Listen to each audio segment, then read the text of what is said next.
Let me start this video by saying I think most people are fine with realistic games. I don't think realism is under attack or anything like that. But I think there are certain parts of the gaming community that like to associate realism with being vain or boring. Even I used to say things like that.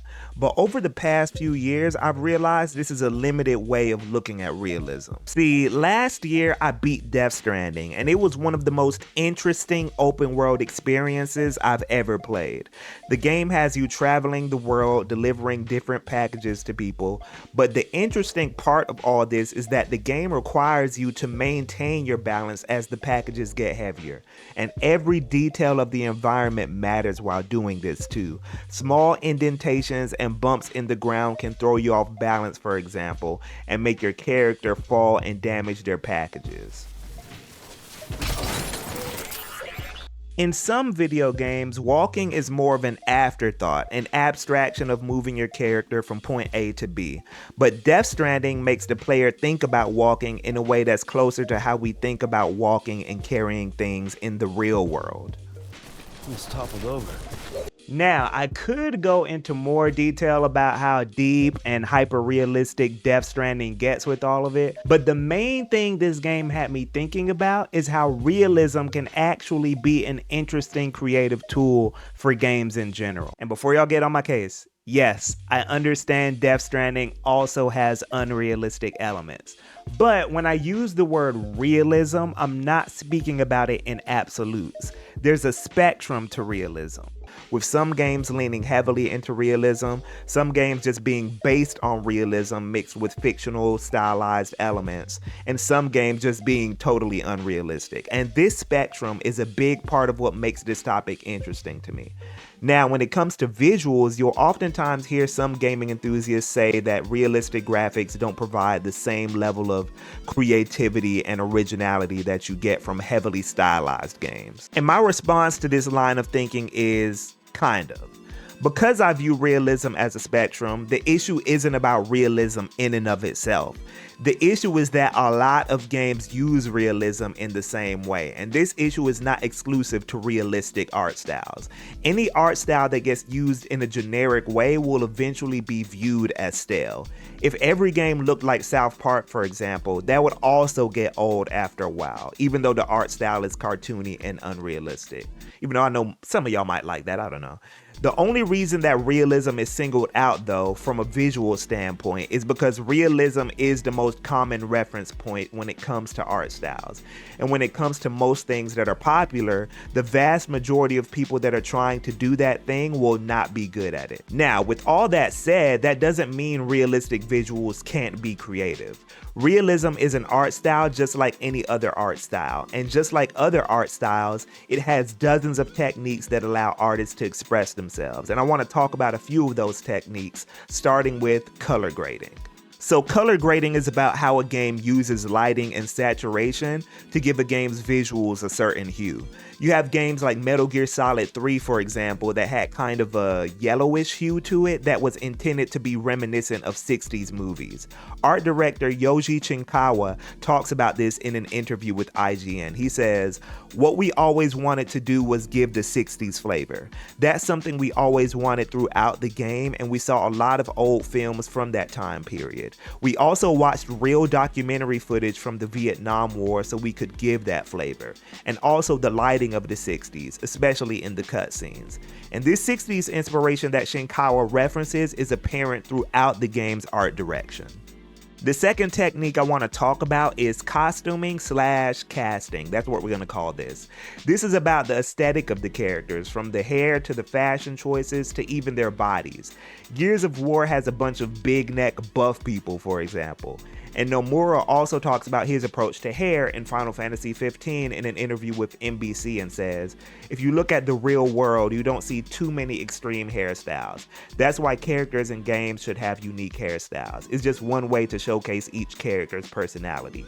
We do have to deform some realistic hairstyles to make more game-appropriate styles." So part of Nomura's approach to stylizing the realism in Final Fantasy 15 was to give the characters more exaggerated hairstyles, basically. realistically. This is common practice for many Japanese games actually, but hearing it explained this way also falls in line with Final Fantasy XV's theme of being a fantasy based on reality when you think about it. And the third technique I want to mention is set design. This is about the visual approach to the environment. Games like Mirror's Edge, for example, put heavy emphasis on clean white surfaces paired with brightly colored surfaces. This gives the game a distinct visual identity.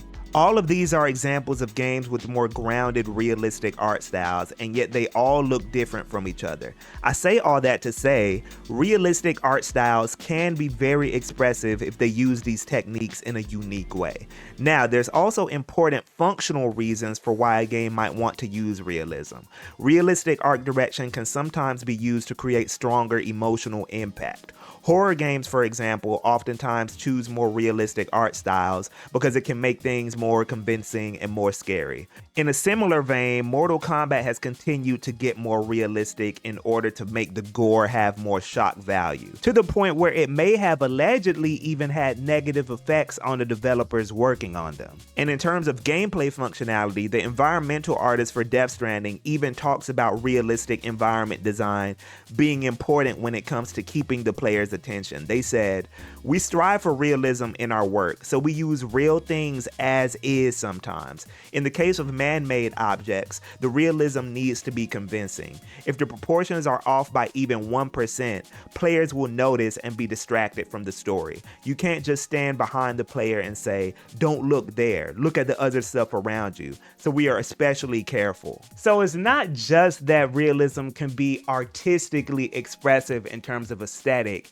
It can also be used to complement the overall design of a game. And the Virtua Fighter series, if you know me, you know I had to mention it, is one of the best examples of this actually. Now, a lot of fighting games have characters shooting fireballs, teleporting, using psychic abilities, doing long mid-air combos, and all sorts of fictional stuff. But Virtua Fighter tones it down a bit and takes a more grounded, realistic approach. Hit detection in Virtua Fighter is very specific, to the point where players have to pay attention to what direction a character's foot is moving in the Z-axis to determine how they can dodge it. Compare this to other fighting games where hit detection is more vague and abstract. Tekken, for example, has many moves that are strict about tracking your character, meaning that even when you try to dodge certain moves with a sidestep, you can still get hit. Tracking moves aren't inherently bad, but when you take it too far, it can oftentimes make a 3D fighter feel more unintuitive and unnatural. Virtua Fighter, on the other hand, is more honest and realistic about hit detection. You can reliably dodge moves with a sidestep based on what you see happening on screen. The length of a character's limbs, your positioning, and the direction you're facing, all of it matters. You feel like you are truly in control of what you see your character do on screen. And because of how all of these mechanical nuances interact with each other, Virtua Fighter matches end up looking more like a choreographed fight out of a martial arts movie and less like a power fantasy out of an anime.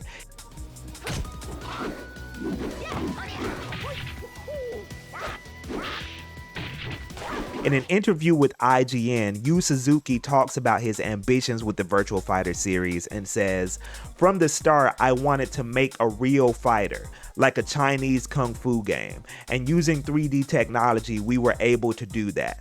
Virtua Fighter 1 technology was very primitive with polygons and simple GORAD shading.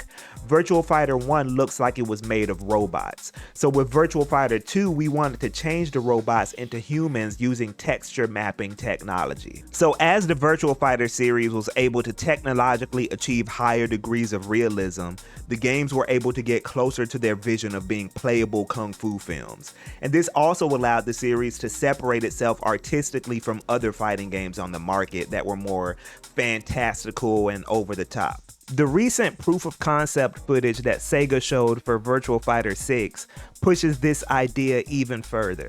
From what we know so far, it sounds like their goal with Virtua Fighter 6 is to have more dynamic, fluid interactions when it comes to blocking moves, and I'm very interested to see how that pans out. And on that note, I want to talk about this sentiment that realistic games don't age as well as stylized games. And I want to preface this point I'm about to make by saying, in a very broad sense, I understand what people mean when they say this. It is easier to hide certain visual flaws when you go for a more stylized look, blah, blah, blah, blah, all the regular talking points. However, even though I understand the sentiment, it can be a bit reductive for a couple reasons. For one, I've already named some games that had more grounded, realistic art styles that I'd say have aged pretty well. Mirror's Edge especially is still visually pleasing to look at in my opinion, but I can concede that maybe I'm just used to how older games look due to my age. So outside of that, there's a larger point I want to make about this. Art styles that are considered quote-unquote realistic are relative to the technology developers have available at the time. What I mean by this is that a game can be considered realistic by 2005 standards, but then once more technology becomes available, the standard for realism goes up, and that same game is no longer considered realistic in 2025. I could give you anecdotes about how me and my friends back in the day, we would look at blocky PS1 games and be like, yo, this looks like real life, or how the general gaming community will also hype up those graphics. But I also want to cite the fact that developers themselves were trying to get closer to realism at that time. In a developer interview with Yusuke Naora, he talks about how Final Fantasy VIII was aiming for a more realistic art style and says, "We had talked about using full-size realistic models much earlier, before Final Fantasy VII actually. We were worried that jumping suddenly from the pixel artwork of Final Fantasy VI to full-size models in Final Fantasy VII would be too sudden and a huge leap though. But now that players were more used to 3D, we decided to take up that challenge with Final Fantasy VIII. And on top of that, we already discussed how Yu Suzuki was aiming for realism very early on in the Virtua Fighter series. But where it gets interesting is that some of these attempts at realism later on become viewed as an aesthetic by later generations, since the technical limitations gave these games a distinct look, even though these games weren't deliberate attempts at creating an aesthetic. For example, there's an upcoming indie game called .45 Parabellum Bloodhound that I'm very excited for. It uses a very PS1 inspired aesthetic and it looks amazing. And although this game's art direction is being recontextualized as a cool aesthetic, for the PS1 developers back in the 90s, this graphical style was not a fully intentional style. Basically, what some of us may be calling stylized realism today was actually just an attempt at regular realism that the developers back then had to compromise on. So while I do believe in the concept of stylized realism, I think the further back in time you go, the more you'll see that all realism retroactively can be viewed as stylized. And in that sense, to put it more simply, realism can age well depending on the context, with the main caveat being that as the industry approaches the graphical ceiling for realism, I think we will see fewer of these retroactive aesthetics popping up, since we'll reach a point where there won't be as many visual limitations that differentiate current games from future games. Or who knows, maybe 10 years from now, people will start saying The Last of Us 2 has a retro aesthetic or whatever. Only time will tell, I guess. So yeah, let me once again emphasize that I don't think every game should aim for realism. In fact, most of the games I play aren't highly realistic. And I also want to acknowledge once again that a lot of games that do realism aren't the most creative in terms of how they go about it. I just think when it is done in an interesting way, realism can be a valid artistic approach to games. So framing realism as just being the opposite of stylized games, while true in a general sense, doesn't tell the whole story in my opinion. Realism is also an art style in and of itself, but what are your thoughts though? Are there any other examples of games that use realism in an interesting way? Comment if you have thoughts, support if you like, and subscribe to support. It's GK, peace out.